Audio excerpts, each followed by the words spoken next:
Trước khi bắt đầu, nếu bạn đang tìm kiếm sách để học IELTS hiệu quả, thì đây là những cuốn sách chúng mình khuyên dùng. Nó có thể giúp bạn đạt điểm IELTS từ 7.0 tới 8.0. Bạn hãy xem ở phần giỏ hàng trong kênh nhé.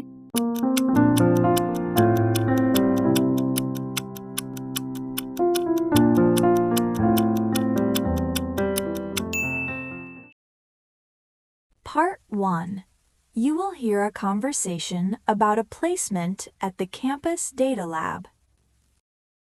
Hello, are you here for the campus data lab placement? Yes, I'm starting today. Great. I'm Dr. Harris, Harris. Dr. Harris, I supervise the placement students in this lab. Before you begin, we have a short routine to keep things organized, and it also helps with safety because the space gets busy. Sure. First, please keep drinks out of the work areas and wash your hands before touching any devices. We have equipment that is shared, so we try to keep the surfaces clean. Okay, no drinks in the work areas. Good. Now come to reception and see Layla. She'll ask for your student number. That's how we log you in for building access and printing. I have it written down. Perfect. Layla will also give you a visitor's pass. Wear it on your jacket so security can see it quickly. Where do we meet for the briefing? We meet in the small room with glass walls opposite the stairs. We start on time, so try to arrive a minute or two early. Opposite the stairs. Got it. If you need me during the day, call extension 410. It rings on my desk phone, so I usually answer quickly. Extension 410. Got it. Good. Now I'll tell you what you'll help with today. It's mostly simple tasks, so you can learn the space. On the device shelf, please check labels on the tablets and plug them in to charge. Use the USB cable with the blue tag. Those cables match the tablets we use for surveys.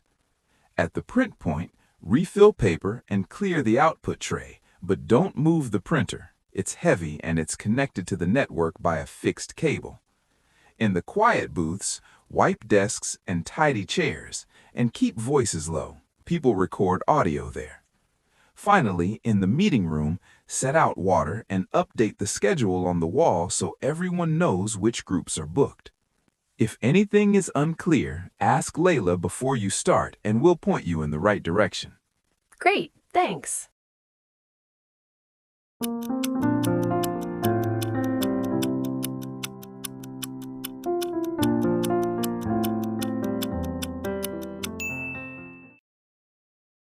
Part 2.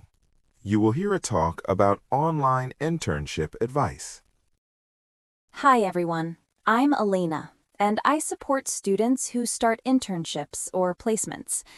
A lot of people search online for advice, and some of it is helpful, but I want to mention two problems I see again and again.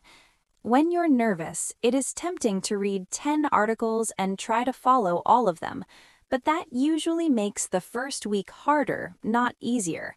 I want you to feel prepared, but to keep your expectations realistic, because every workplace has its own habits. First, many articles do not explain safety clearly. They focus on confidence, networking, and being proactive, but they forget that the first week often includes safety rules. In labs, workshops, or even offices with equipment, safety is not optional. If advice doesn't mention emergency exits, reporting hazards, or basic rules, it can give a false sense of simplicity. You may feel relaxed, then suddenly realize you do not know what to do when something goes wrong. Second, online advice often ignores personal situations. For example, some students have long travel times, part-time jobs, or family responsibilities. An article might say, arrive an hour early and stay late every day, but that is not realistic for everyone. Good advice should adapt to real life.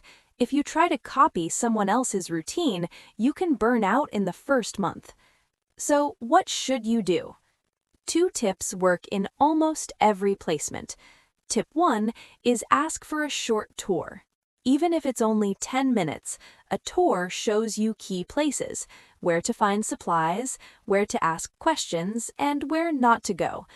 It also helps you learn names, like who sits at reception and who manages equipment. Tip 2 is learn the emergency rules early. Find out what to do in a fire alarm, who to call if something spills, and where the first aid kit is.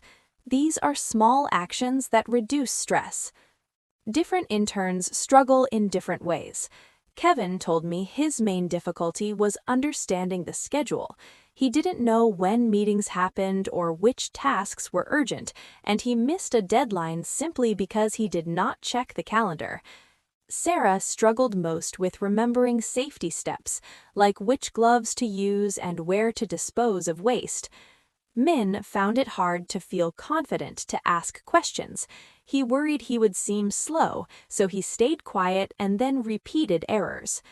Joe also struggled with safety steps at first, especially when rules changed between rooms, so she kept a simple checklist in her pocket. The most important habit, in my opinion, is checking labels carefully. Labels prevent simple mistakes, and mistakes waste time.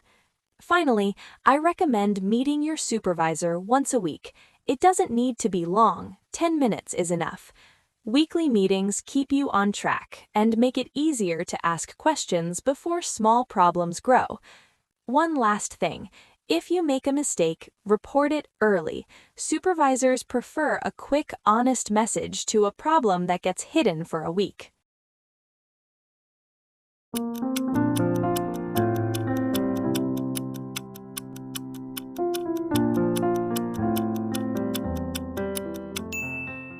Bạn đang nghe podcast miễn phí tại IELTS. Nếu bạn yêu quý kênh, hãy ủng hộ chúng mình ở phần mô tả nha. Part 3. You will hear a student talking to a professor about a project and lab rules.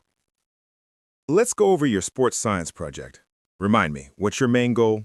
I'm trying to predict fatigue so coaches can adjust training before performance drops. And your data? Mostly wearable devices, heart rate, sleep duration, step count, and movement intensity during training. Good. Wearables provide useful numbers, but numbers alone can miss motivation. A player can have good sleep data and still be mentally exhausted. Coaches notice that, but a model may not. That's what the coach told me. He said my model doesn't match his decisions. That kind of feedback is useful, even if it feels frustrating at first. Exactly. So we need to connect quantitative data with qualitative information. After each session, you can ask short notes. Player looked distracted. Player was energetic. Argument during training. Late arrival. These things take seconds to record, but they add meaning. That sounds subjective. It is, but it's valuable. We're not replacing the coach. We're supporting decisions. A good dashboard shows both numbers and notes. I also averaged the data across the week to make the graphs smoother. Be careful. Averages hide outliers. Outliers are often the important cases. Injuries, sudden drops in performance, or unusually high load. So I should highlight outliers instead of smoothing them out. Exactly. You can still show averages for context, but outliers should stand out. Use clear labels and a simple color key. What should I prepare for next meeting? A revised dashboard. Keep it simple, one page, clear graphs, and a small note section. Then we'll test it with the coach and see what questions he asks. I can do that. I'll bring a printed version as well. Good idea.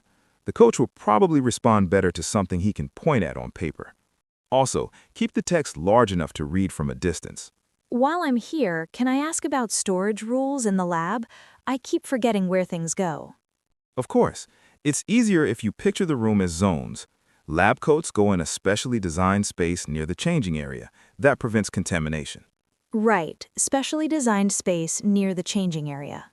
Training posters should be near the entrance because new visitors look there first. We want key rules visible immediately. Near the entrance. Got it. Spare batteries are on a high shelf. It's a locked shelf and only staff have the key because batteries go missing easily. High shelf, locked. Visitor passes stay within the cafe area where the front staff sit. Visitors usually arrive, grab a pass, and wait there. Within the cafe area. And the first aid kit is at the back of the lab. It's not hidden, but it's away from crowds so staff can access it quickly if needed. If you ever notice something missing, tell the lab technician rather than searching through drawers. That makes sense. Good. The main thing is consistency. If everyone puts items back in the same place, we save time and reduce mistakes. Just like with your dashboard, clear structure helps people use information without extra effort. Next time, arrive 5 minutes early so we can set up the screen and avoid rushing. Bring your revised dashboard next week and we'll review it together. I will, thanks. Great. Email it the day before if you can so I can skim it first.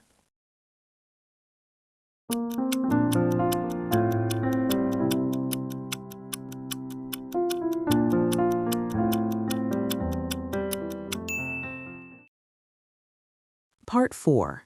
You will hear part of a lecture about deep-sea robot technology. Deep-sea exploration has changed dramatically over the last few decades. Instead of relying only on crewed submarines, scientists now use remotely operated vehicles, or ROVs, to travel into environments that are too deep, too dark, or too dangerous for humans. These machines can stay underwater for long periods, carry sensors, collect samples, and send live video to the surface. They allow research teams to work from a ship, watch a dive as it happens, and make decisions in real time. The main challenge for any deep-sea robot is pressure. As depth increases, pressure rises quickly. At great depth, the force can crush unprotected equipment. For this reason, many electronics are placed inside a sealed housing. The housing must be strong and carefully designed because even a small weakness can lead to leaks. Another approach is to use oil-filled systems. Oil can reduce stress on parts because it balances pressure more evenly. This approach can make equipment lighter and simpler, but it requires careful maintenance because seals and fluids must be checked after each dive to prevent contamination. Movement underwater is also challenging. Thrusters, which act like underwater propellers, must work against an ocean current. Currents can change suddenly, especially near underwater mountains or narrow channels. Good control systems help an ROV hold position so that it can film or take a sample without drifting. Pilots often practice in shallow water first because small delays in control become more serious when the vehicle is close to rocks or coral. A stable position also matters when scientists want a clear close-up of a sample, and even a small drift can blur the video or miss the target. Navigation is a major topic in itself. GPS does not work underwater, so ROVs use sonar and an inertial sensor.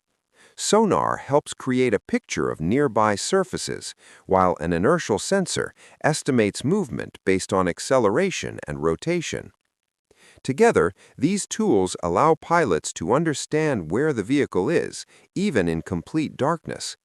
On some missions, additional acoustic beacons are placed on the seabed to improve accuracy, but they take time to install and retrieve. Sampling is where modern ROVs have improved a lot. Early sampling tools were often rigid and could damage fragile animals. New designs use a soft robotic gripper. This gripper can hold delicate organisms gently, reducing harm. This is important for scientific study and for ethical reasons. Some deep-sea animals are slow-growing and easily damaged, so careful handling matters. Operators often rehearse movements on the ship before using the gripper in the water, and the pilot may move the vehicle only a few centimeters at a time while the arm is extended to avoid disturbing sediment that can block the camera view. Sensors are essential for research. Oxygen sensors, for example, measure how much oxygen is in the water. However, these sensors drift over time and require regular calibration. Without calibration, the readings become less reliable, and scientists may draw incorrect conclusions. Temperature sensors are also used, especially near hydrothermal vents, where temperature can change quickly over small distances. Chemical sensors may track minerals, and pressure sensors confirm depth, so measurements can be compared accurately between dives, sites, and different research teams. Cameras have improved too. In the past, strong lights were used to see clearly, but bright light can disturb deep-sea ecosystems, especially animals that produce light, such as bioluminescent species that use natural light signals.